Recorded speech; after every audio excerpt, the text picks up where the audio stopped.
splendor.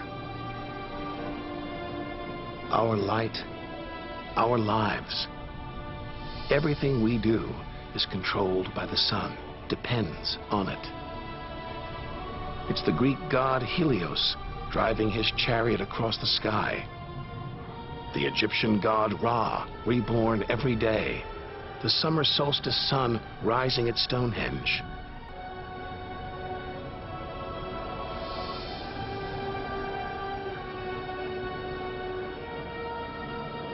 It's so far away. If it burned out, we wouldn't know about it for 8 minutes. It's so big, you could fit 1 million Earths inside it.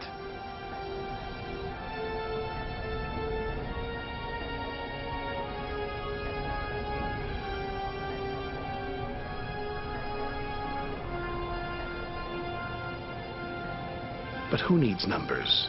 We've got the real thing. We see it every day, a familiar face in our sky. Now, up close, it's unrecognizable. A turbulent sea of incandescent gas. The thermometer pushes 10,000 degrees. Can't imagine how hot the core is. Could be tens of millions of degrees.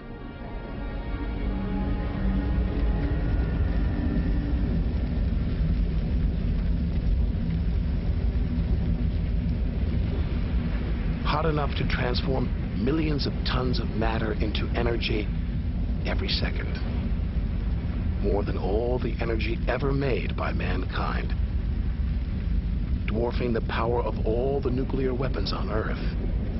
Back home, we use this energy for light and heat. But up close, there's nothing comforting about the sun. Its electrical and magnetic forces erupt in giant molten gas loops. Some are larger than a dozen Earths, more powerful than 10 million volcanoes.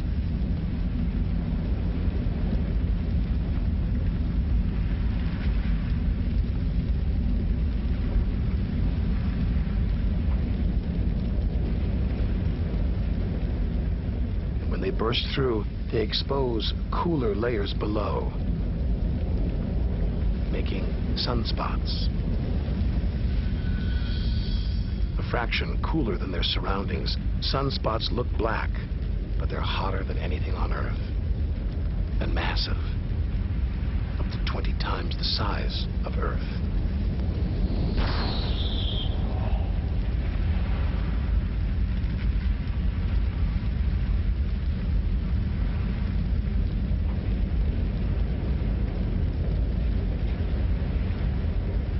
But one day, all this will stop. The sun's fuel will be spent.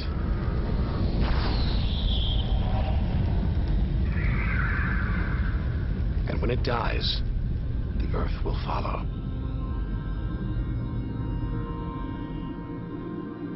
This God creates life, destroys it, and demands we keep our distance.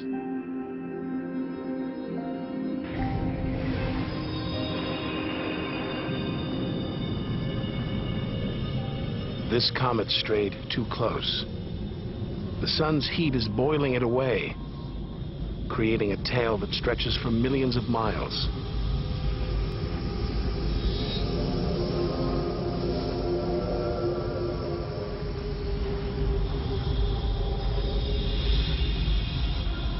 It's freezing in here. There's no doubt where this comet's from, the icy wastes of deep space. But all this steam, geysers and dust, it's the sun again, melting the comet's frozen heart. Strange, a kind of vast, dirty snowball, covered in grimy tar. Tiny grains of what looks like organic material preserved on ice since who knows when. Maybe even the beginning of the solar system. Say a comet like this crashed into the young Earth billions of years ago. Maybe it delivered organic material and water, the raw ingredients of life. It may even have sown the seeds of life on Earth that evolved into you and me.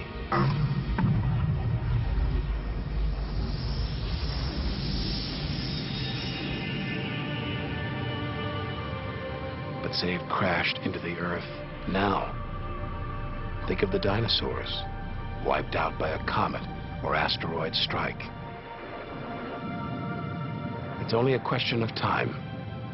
Eventually, one day, we'll go the way of the dinosaurs.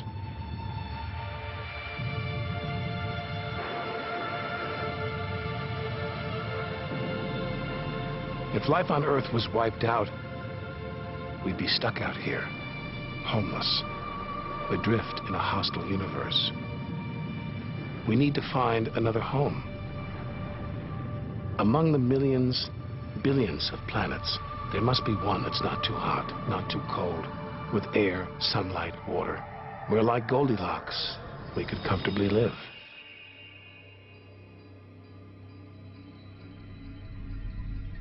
The red planet. Unmistakably, Mars. For centuries, we've looked to Mars for company, for signs of life.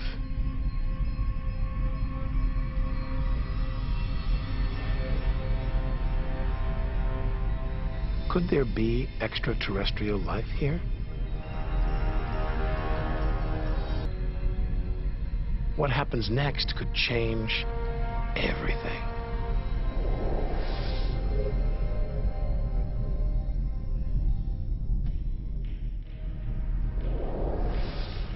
Mars is the planet that most captures our imagination. Think of B-movies, sci-fi comics. What follows? Martians. It's all just fiction, right? But what if there really is something here? Hard to imagine, though, up close. This is a dead planet. The activity that makes the Earth livable shut down millions of years ago here. Red and dead. Mars is a giant fossil.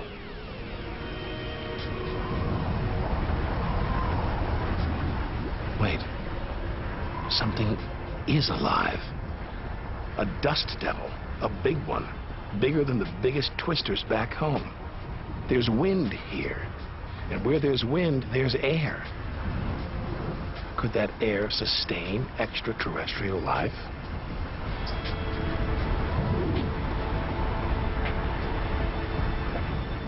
It's too thin for us to breathe. And there's no ozone layer. Nothing to protect us against the sun's ultraviolet rays. There is water, but frigid temperatures keep it in a constant deep freeze. It's hard to believe anything could live here. Back on Earth, there are creatures that survive in extreme cold, heat, even in the deepest ocean trenches. It's as though life is a virus. It adapts, spreads. Maybe that's what we're doing right now, carrying the virus of life across the universe. Even in the most extreme conditions, life usually finds a way. But on a dead planet, with no way to replenish its soil, no heat to melt its frozen water,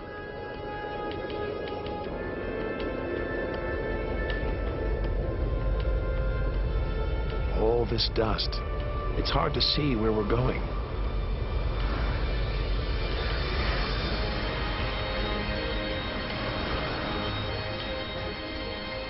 Olympus Mons, named after the home of the Greek gods, a vast ancient volcano, 3 times higher than Everest.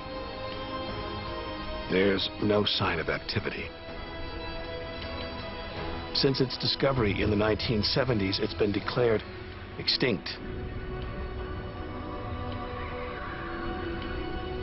Hang on.